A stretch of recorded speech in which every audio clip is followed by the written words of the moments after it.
Sam, thank you for joining us. No worries, mate. And taking time out. I know you're very busy in the video world. Took so long to get here, pal. No, it's all right. It's all right.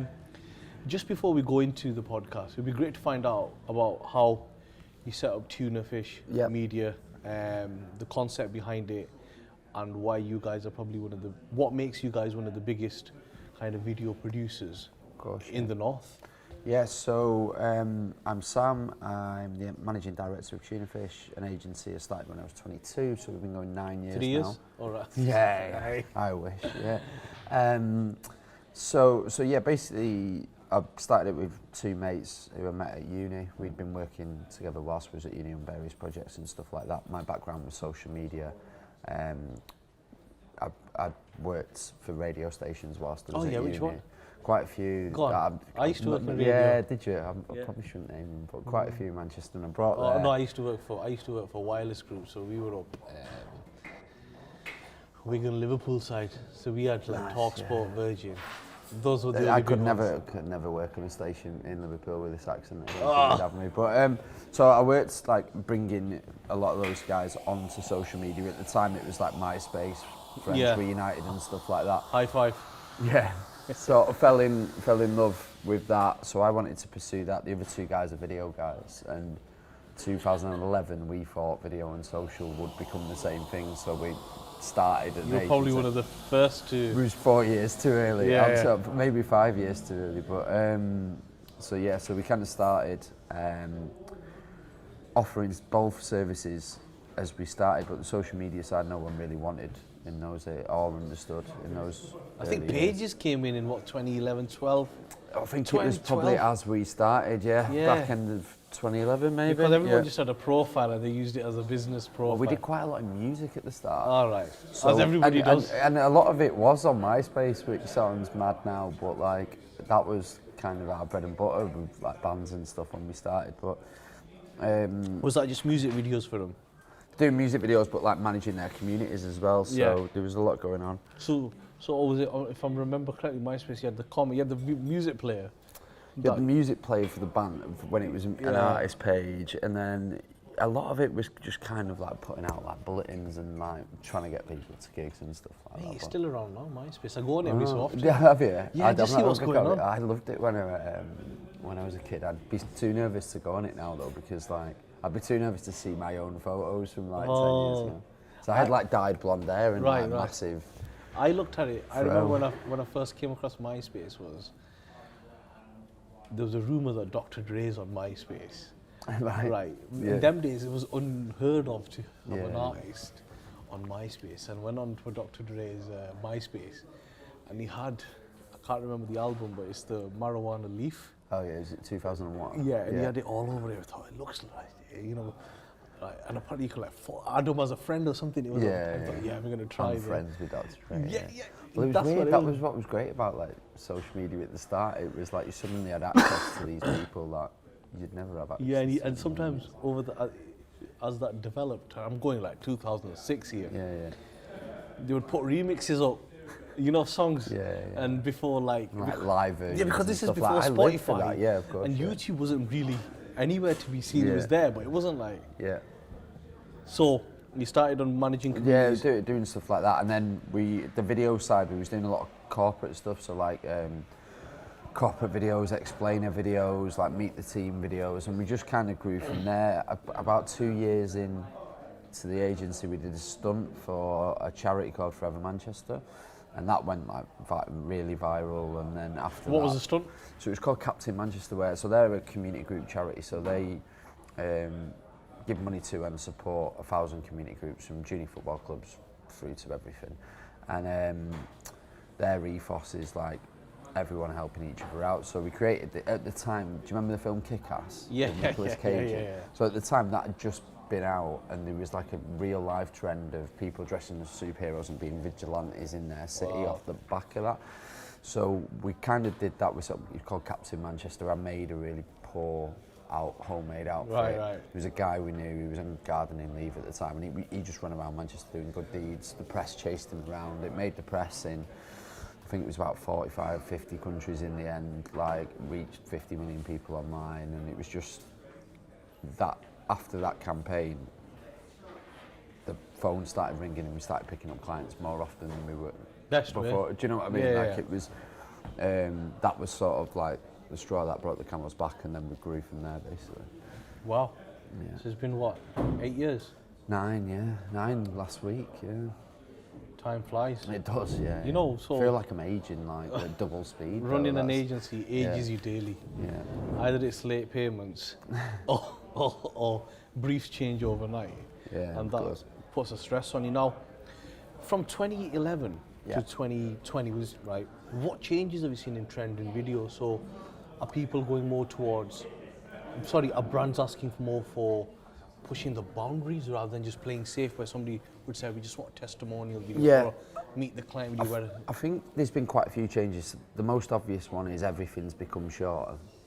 In 2011, people wanted like long videos, 7 or 8 minute videos, which I can't remember the last time we got a brief for one of them, to be honest. So more content more often. I'd kind of say, like, the emphasis has gone on kind of having it less polished and more off it. It doesn't have to be as completely the premium production value doesn't have to be as high as... Well, because but we're seeing that trend come back now. We're seeing clients still want content more often and like daily, but they want it at a premium. So that seems to be coming back in, but I can't see the lengths ever changing, I think. No, I think it's shorter. Well, a minute's long. I know it is. A minute is like. I was discussing this with Nick before.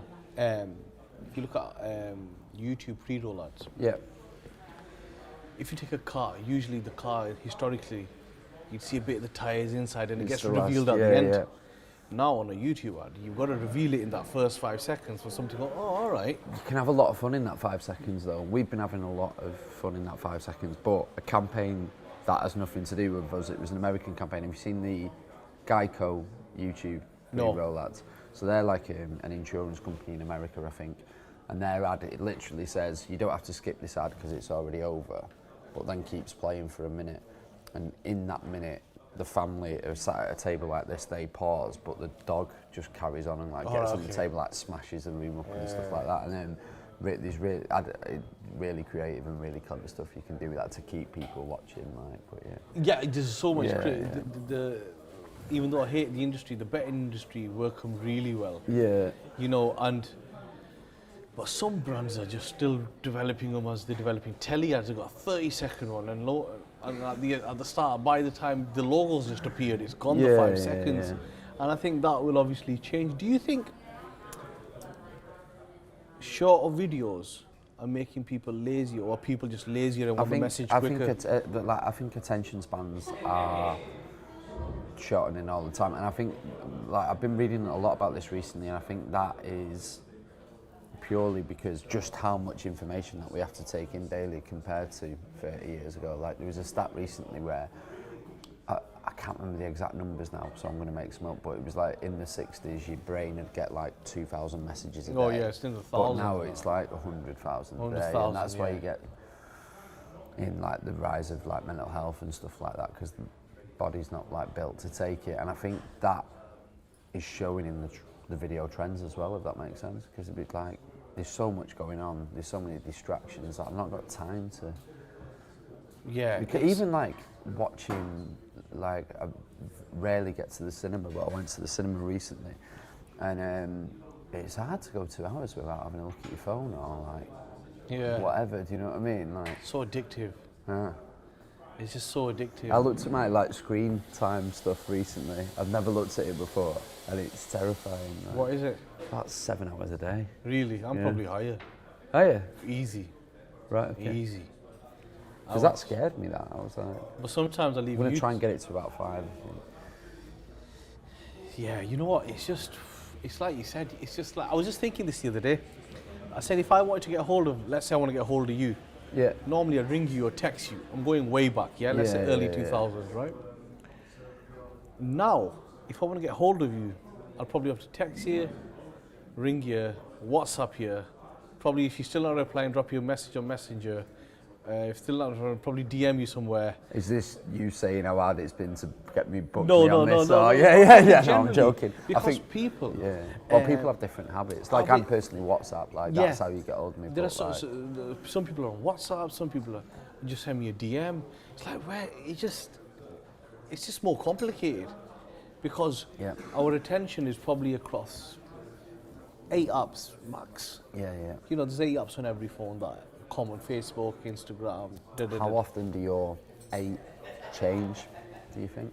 How often So, like, say you've got 8 apps that are your concentration. I'll add apps. I'm adding apps all the time. No, but how many do like stuff drop off and stuff come back in? Or? They keep adding. So, for example, Facebook, I rarely use it now. Because we do a lot of community management. And because I use it for work personally, I'm just you wouldn't. No, but what Facebook have done quite cleverly is they do this cleverly or not cleverly. Yeah. They look at what's working in the market and they'll rip it off. So they've looked at Meetup, saying it's a group environment, and they're just pushing groups on there now. It's gone down that element of it's groups. If you set up a group, you get loads of growth. If you look at Instagram, they looked at Snapchat, what was working, ripped it off. You know, but I've just added on, last year I added on TikTok and I check that daily. But I've got loads of apps. Obviously, I'll have Sky Sports. I just felt slightly too old for TikTok. That was my... You're right. But that was my sort of... But we use it for clients and brands, but as an individual, like, yeah, unless you're doing challenges and you're into like dancing and singing, and it's not really. But I was looking at Gary Vee. Yep. He's heavily on TikTok, and well, I was he's looking everywhere, at how, isn't he? but I was looking at how his content, because he's early 40s, Yeah.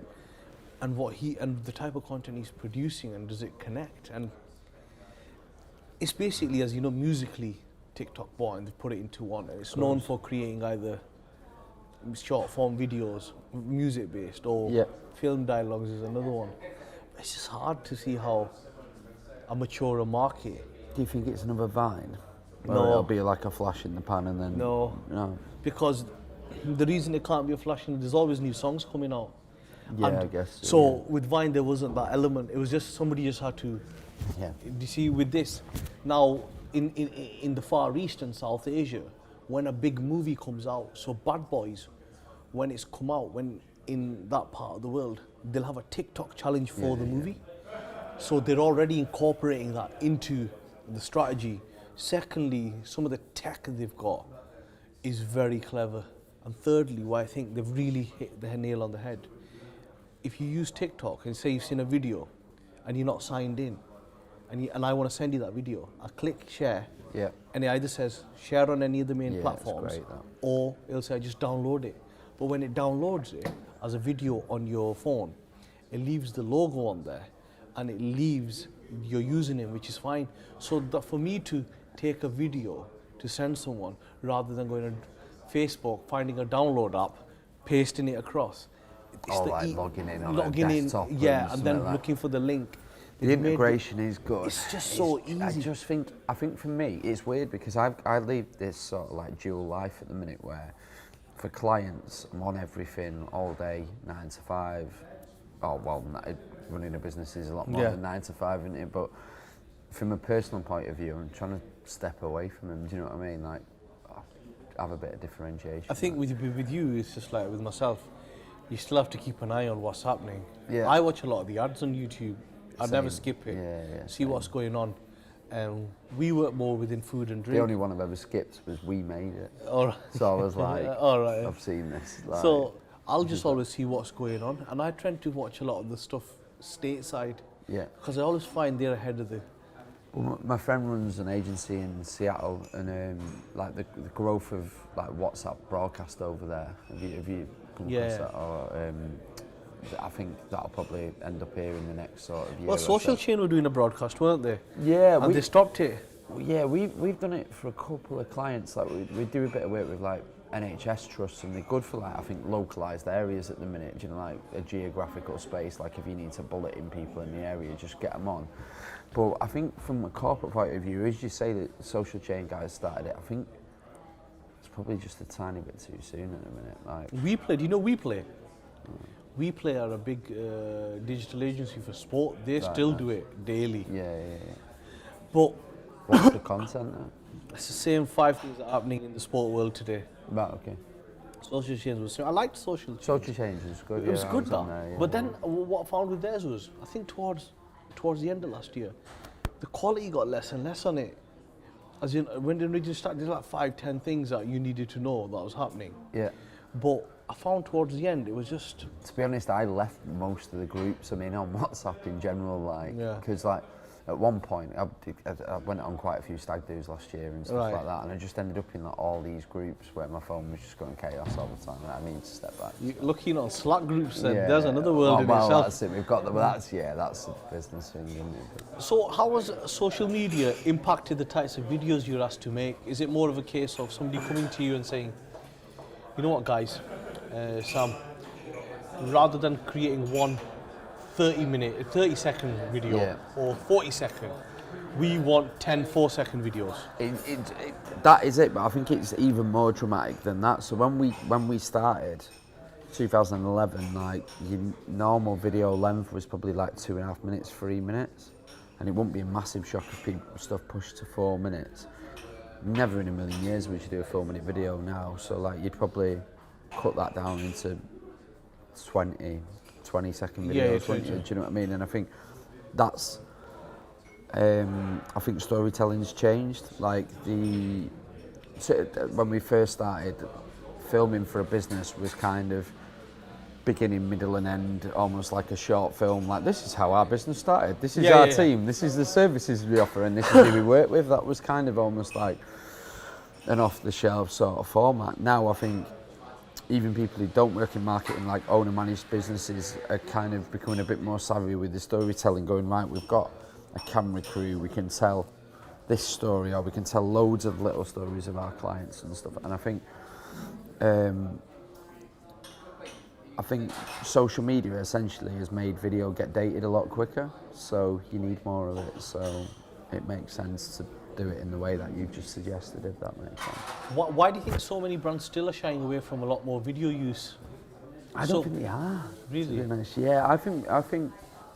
That's because your bank balance is going tick, tick, tick. yeah. I genuinely, like, we're getting more video briefs than we've ever got. I don't think people are shying away from it. I think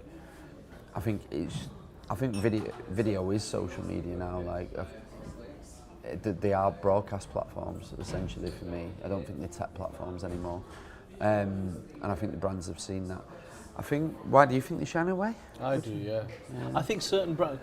There are brands, don't get me wrong, that use it a lot. Yeah. But I see when I'm looking at overall, and I look at maybe brands that are trying to go from that medium size to take that big step. Yeah. I still think there's just not enough. I sort of respectfully disagree with you, to be honest. I think because like even industries which you probably won't class as sexy enough to have video, like we do quite a lot in professional services.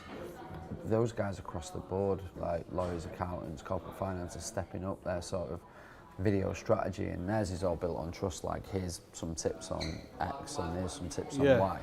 And we're seeing like a lot of people like pushing it and buying into it now. I don't think people are shying away. So how do you think then YouTube has changed people's habits? Have they made them up?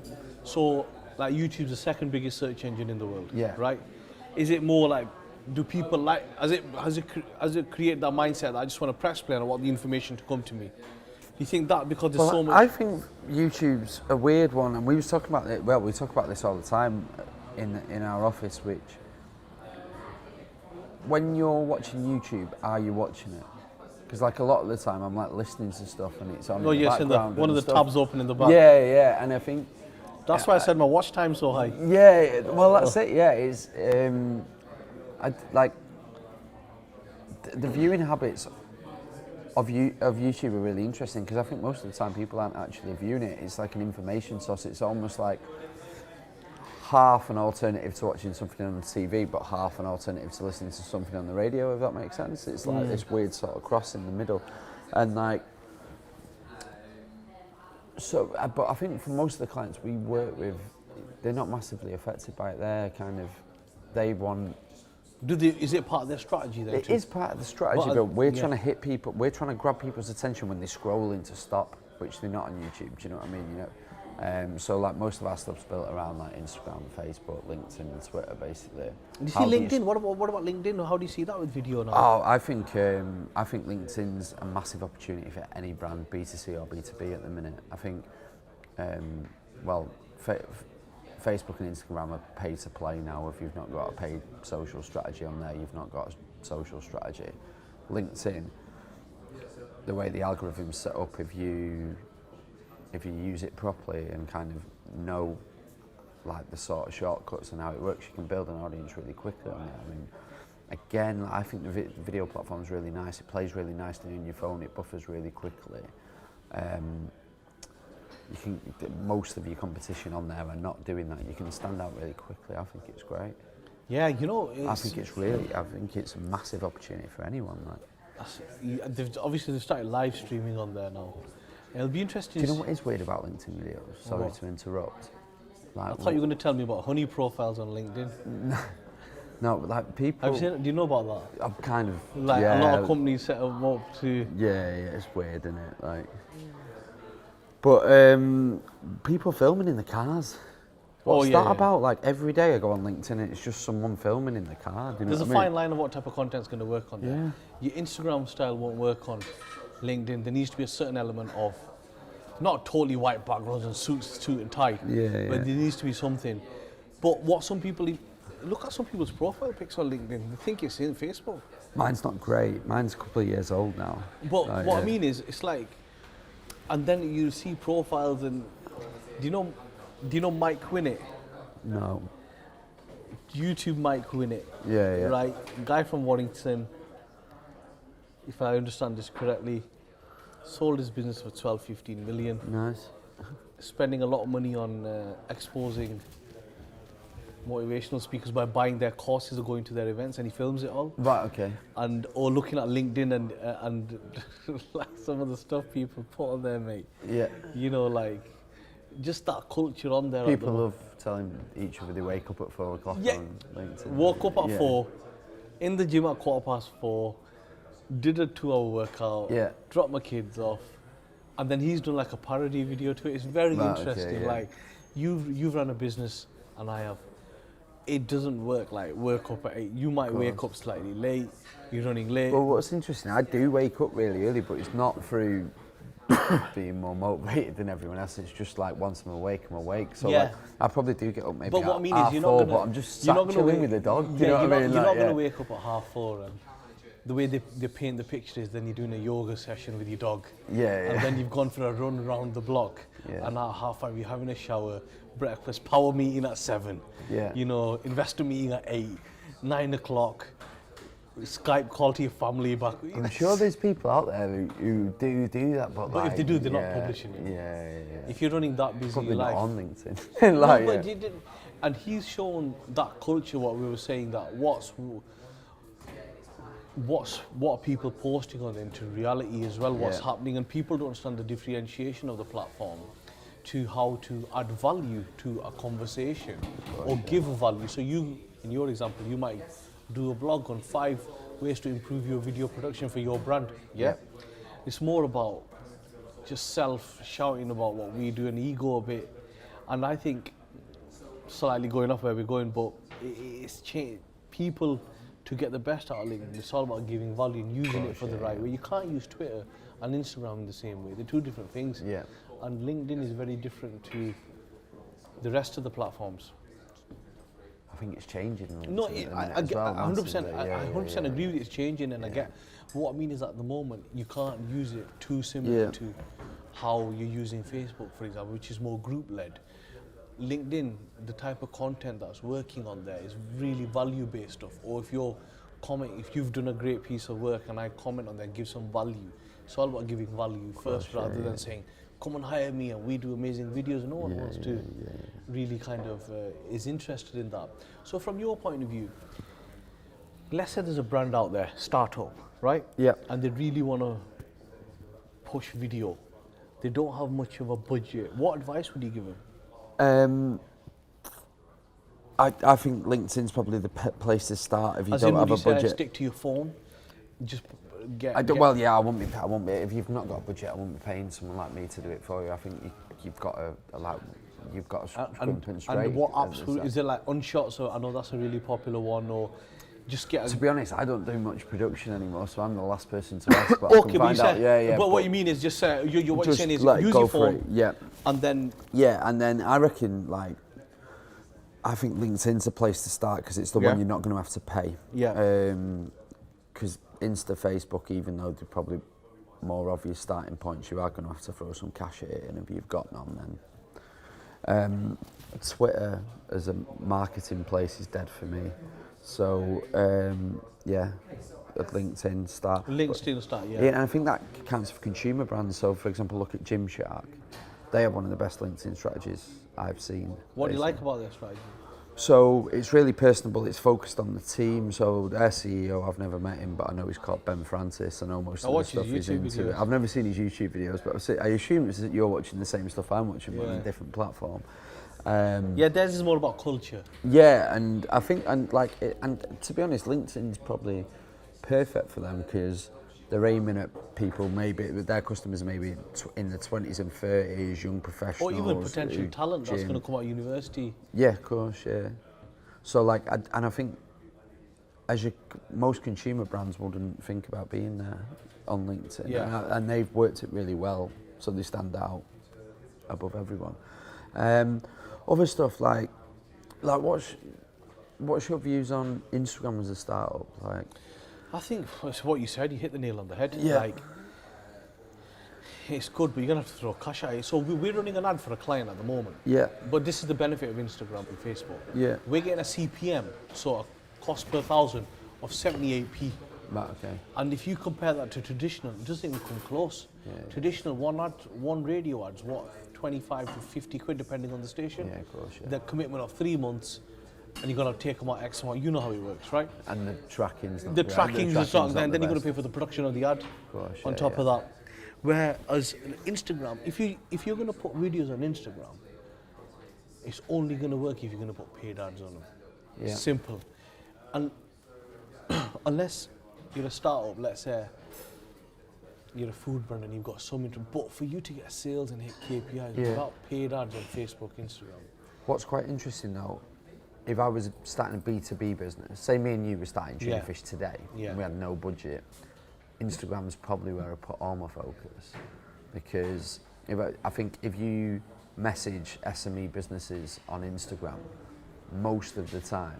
Like a DM? Yeah, most of the time you're reaching the owner. Whereas you're not really across any of the other channels. You like on Twitter, you're reaching whoever looks after the Twitter, and Facebook, it's usually that same person. LinkedIn, people are a bit more kind of hands-off on the direct approach. So if we're starting a service business, say we were starting a marketing business today, I'd be DMing every until you got SME business. Banned. yeah, of course. There's always that, but like I think if there's someone looking to start, say, Tunafish, now that's where my focus would be. Yeah, because you'd be having direct but one thing also that's worked well for me, I know it costs, but InMail on LinkedIn, that works well as well. But I 100% agree with you there. That let's say you want to get in front of, I don't know, a restaurant in Manchester, you want to offer them some services, help them sell more covers, DM them, and more than likely you'll get a reply back, or you'll end up with the owner because he's got it on his phone or whatever. Got it on his phone, Yeah. What about from any work that you've done recently that's done really well on social or video that I thought, wow, this is kind of in the last year or so, or you've been really proud of? Yeah, to be honest, we've kind of got stuff that's like doing well all the time. I get more proud now of the work which is in the more difficult industries. Yeah. So like which industry would you say? So like legal, because they're usually really specific about the leads they want. So we was doing. And usually their videos are quite boring. Yeah, historically. It's more educational and like you've got you're trying to build trust instead of sell. Like animation works really well for legal companies. Wow, okay. So we did a campaign last year which was targeting energy companies, which, as you know, was like really niche as a targeting thing. We pulled a nice amount of leads out and it worked really well. So I was buzzing off that, whereas the guys in the office will be more interested in telling you about like the fashion or the sports stuff or whatever we're doing. But I really buzz off those ones where you look at the brief and go, oh, this is not. The difficult ones. This is not going to be a nice brief. But then when you do it, you buzz off. So, because you think, wow, this is. Yeah. Whereas maybe if you did sport because you're used to it and you know what's going to work. We've got a big background in sport and like it always looks great. Do you know what I mean? Like it's hard not to. And like if you're working with like sports stars and stuff as well, it's hard not to have the content look great. But like I buzz off those ones where you get it through and where you're really going to push the creativity and this is going to be an horrible brief, but we'll get there. Yeah, I love those ones. What changes do you see happening this year with video? Do you see it going more? Do you see it going more short? Do you see it more like raw live, like the live stream type? I think the brands are going to be focusing more on memes and GIFs.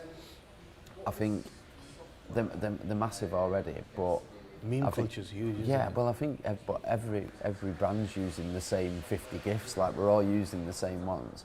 I think we're going to start seeing them branded. I think we're going to start seeing sort of like depth perception stuff where it looks a bit 3D. We've started putting them out for clients. What about VR and stuff? It's an interesting one, VR, because I don't think it's that accessible at the moment still. Do you? From a consumer point of view? No, or even from a I've got a headset at home, I never use it. Yeah, we've got a few in the office and we buzzed off them for about 3 days and then I don't even know where they are now, to be honest. I was in Arndale the other day and they've got that VR shop. Have you seen it? Not that, it's like in the middle, so right, you can pay. Oh, so it's like an experience. Yeah. And right, you can pay, and what'll happen is you put it on and you kind of.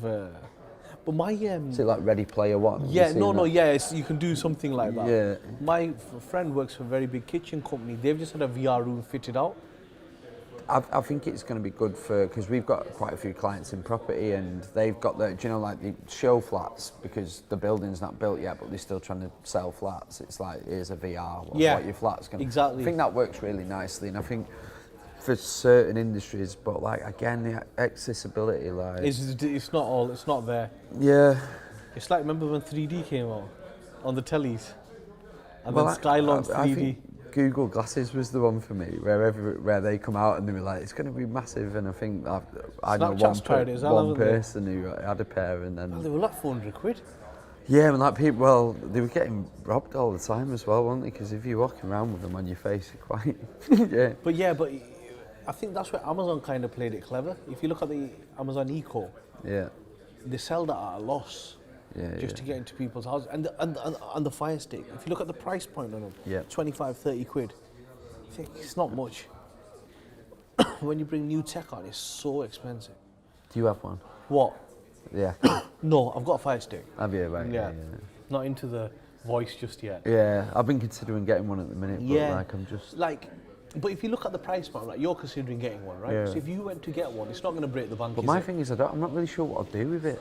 Yeah, it's just more like play this song, which I could have just played. But the way the skill set's going to work is once you start building skills, you'll get to a point where, going one step back, Amazon are trying to build it into, as weird as this sounds, into your bathroom, either into the mirror or somewhere into the bathroom. So when you wake up in the morning, you are reliant on it. Like, Alexia, what's my schedule today? What emails have I had? And whilst you're in the bathroom, okay, that's interesting, yeah. brushing your teeth, it kind of goes through everything with you. At the moment, you're right, it's just Amazon, play this. Amazon, what's the weather? Alexia, what's the weather? What they're trying to do is, the way they've priced it, if coming back to the point, if you went to Curry's and 25 quid to 40 quid, go on then. Do you know what I mean? Yeah. Whereas Google were pricing it at 400 quid. Yeah. Some VR headsets are hundreds of pounds. And then you think it's just not accessible enough. Does it scare you how quick the technology is moving on? Yeah. Yeah, same. I was at a conference recently and I don't know how true this is because I've been too scared of Googling it after, but they were talking about the things that they're trying to do with contact lenses at the minute. So I wear contact lenses, they're on about like putting that in there. So like, say I'm talking to you now, I can look at the time. If I've had an email, I can have a little look whilst I'm... Terrifying. It is, it's just moving at such a pace. And then you've got, obviously, I am pretty sure, I'm not dreaming this. Yeah. I saw in Sweden, I saw it online, that you can have a chip put in and you pay with the chip into your hand. So you know, like a contactless, you scan your hand. It's bizarre, isn't it? But yeah. It's just... Well, Elon Musk has already started about that thing he's working on where you kind of like plug yourself into a computer and you can download memories and upload stuff, like the Matrix or something. Mate, Elon Musk, what can you say about Elon Musk? That it's just... He's operating on a different level to I everyone. don't think he understands. Like, the world isn't operating on that level. Yeah. And not everyone can raise that kind of cash because of Elon Musk. Just have a little. You see his little Twitter backfire last week though? No. Because he was like, right, I've started working on this new project. And everyone's like, all right, here we go. And it's like, it's underground tunnels with roads into like get sort traffic out in major cities. And everyone was like, he's what, doing like that in LA, isn't he? subway stations? And he's like, we've invented subways we've had for 60 years, like, yeah.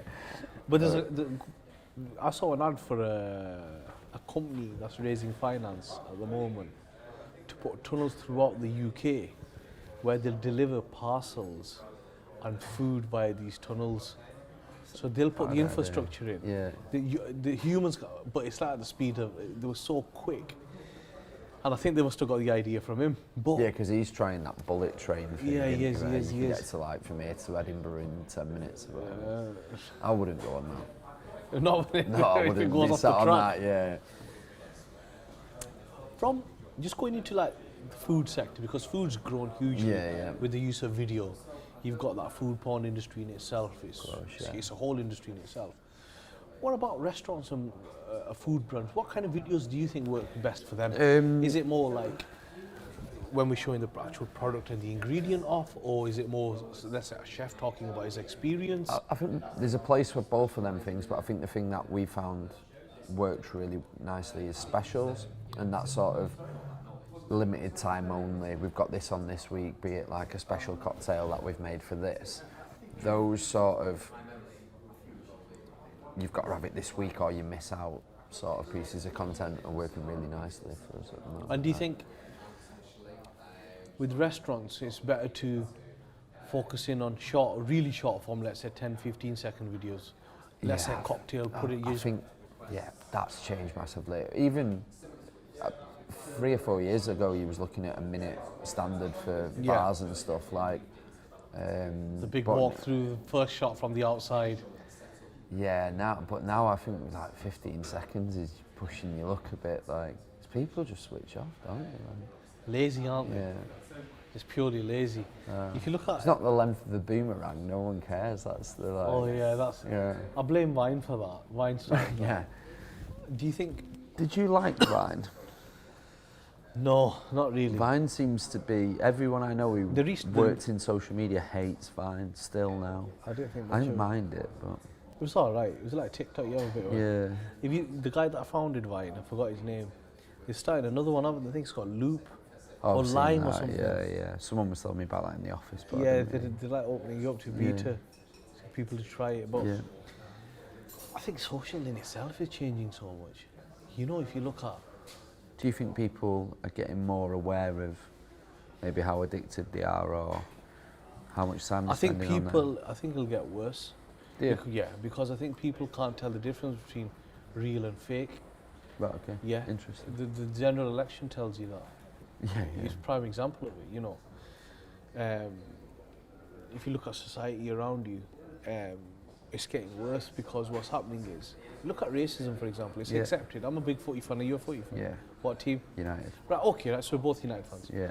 Regardless of team, how much racism in the last 2 years have you seen in grounds? Yeah, so I go home and away, and like, to be honest, I don't think, I must have done, but I don't think I'd ever heard racist language in a British football stadium until about 2 years ago. That's my point. Not near me anyway, but that's but my now. Point. You know, that day I was looking at Tottenham versus Chelsea. They had an issue. Oh yeah. You see it in lower leagues. Well, there was something in the derby recently with like people doing like but what I mean, well, it was caught on camera, wasn't it? Yeah. You know, it's and what's happening is we can't tell what's right and wrong anymore. Yeah. If somebody with a big influence does it, if you look at media, when we're giving airtime to people like Katie Hopkins, right? I know I'm going way off. Tommy Robinson. Yeah, what I mean is, they're entitled to their opinion. That's fine. Right? It's fine. Rightly or wrong, they're entitled to an opinion. I'm all for that. Yeah. But when you keep humming it home, this is their opinion, and you're giving them that much airtime, then it's like, oh, it's all right. They keep doing it. Nothing's gonna happen. Yeah. You know, and well, I think the thing is as well, with maybe the exception of Facebook, you can be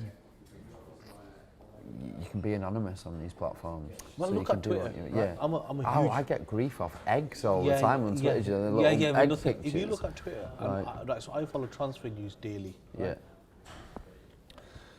And you'll see like an account with 10,000, 15,000, and it's a picture of Pogba, or it's a picture of Cantona in black and white. Yeah. Just heard Bruno Fernandes is signing in the next hour. Yeah. Start trending. Bruno Fernandes is signing in the next hour. 2 hours later, it's not signed. All the fans that got caught up in it, right? The club's a joke. Fucking this, fucking that. Get this guy out. Solskjaer. They've not said anything. It is insane. Yeah. It's just ridiculous. But I think football's equally as insane as that sort of thing. Yeah, but what I mean they've gone hand in hand off the scale over the last 5 or 6 years. You know, obviously we're going a bit slightly off. Yeah. But Ed Woodward Yeah. has just appointed Neil Ashton. Do you know Neil Ashton? From The Sun, is it? Yeah. Yeah, as his head PR. Yeah, saw right? that. Yeah, saw yeah. that, right? So I was thinking, right, so he's appointed Neil Ashton on this. How do you stop? Unless Ed Woodward joins Twitter and virtually says, we're not signing this guy, we're not signing that guy, we're not in for this guy, we're in for this.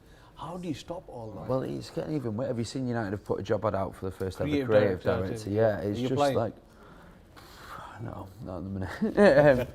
But I don't think, like, I think it is, like, football clubs are becoming more and more like an agency from a marketing perspective. Do you know what I mean? It's just like, get the content do you know the out best way of of it. dealing with this? It's like how Trump deals with it. Oh, just No, go mad. Yeah, no, yeah. just like address it. Like, this is what's been said about me. I'm not saying what, obviously he lies a lot. Yeah. But what I mean is, you have to be on that. And just, there is no other way of dealing with this. Yeah. But, you know, back to that fake element, there are some Instagram accounts I see, and they've ripped off a model because you can save the picture, search it in Google, see who this actually is. Yeah, of course. And set up an account, getting loads of followers, and just change the name. People have like a lot of time on their hands, don't they? It's really weird because ridiculous. I don't even know where they find the time to do this sort of stuff. So. But look at Twitter, there are the guy on before Omar, he was telling me about AI. Yeah. Once he told me a story about how this guy had set up a Twitter account and the artificial intelligence logged in and started speaking in a language and started finding all other Twitter accounts That were right. that were AI. Yeah, I've seen that. And Yeah. I was like, so really, how many of these are? It's just. Bots, That's why I say I could see it getting worse. Yeah. You know, if you look at it from a mental health point of view, how many people look at Instagram and will say, well, everyone's life's perfect on there. everyone's life's perfect, you know, and it's not. So I see it getting worse before I see it getting. But on the flip side, I see social doing a lot of good stuff as well. Yeah. On social media, like for example, if you see how many people have managed to change their lives around professionally, learn new skills. Well, people were doing all that stuff anyway, weren't they? Do you know what I mean? What I mean is, so if I wanted to become a videographer, I don't need to go uni. You can watch it on YouTube. I can watch Nick Cannon and a few of these guys on there. Yeah. I think it's called Nick Cannon. You know, whoever on YouTube figure out, right, what's a DSLR, what's this, how do I use Adobe, or how do I use... And within a week, I could probably have a bit of an idea on how to shoot. If I wanted to learn about... Anything, yoga, that's what I mean.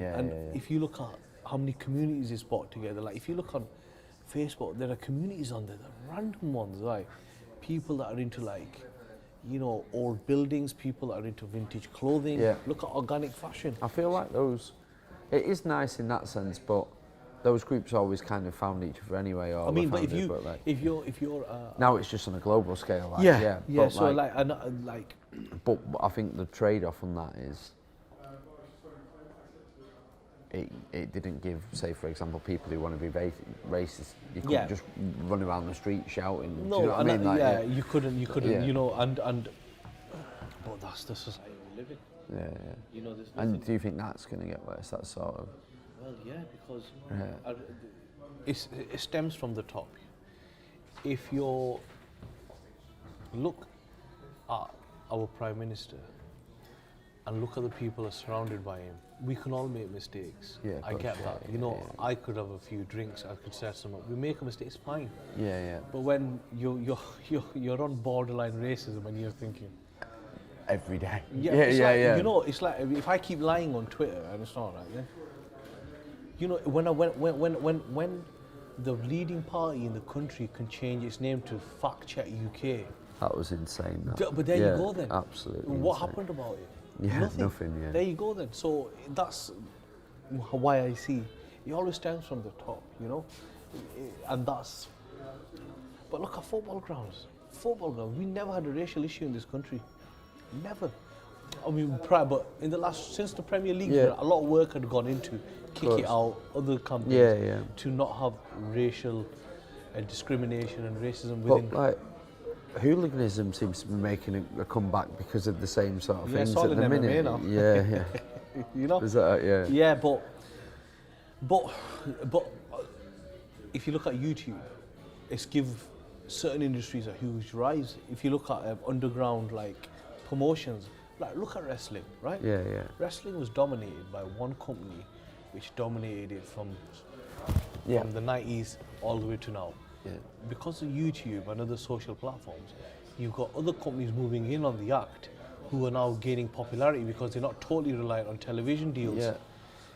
Well, wrestling's a really interesting one because the WWE, as it's now, it was F when we were kids, wasn't it? Like, but WWE, as it's now known, it was the biggest YouTube channel for weekly watches, wasn't it? Because people stopped watching it on Sky or whatever the American version is and just watching. Because it's bite-sized as well. Because they're bite-sized. Yeah. Why watch a 20-minute match when you can watch all the best parts of a 20-minute match in 3 minutes and then like watch a 3-hour show in half an hour or whatever?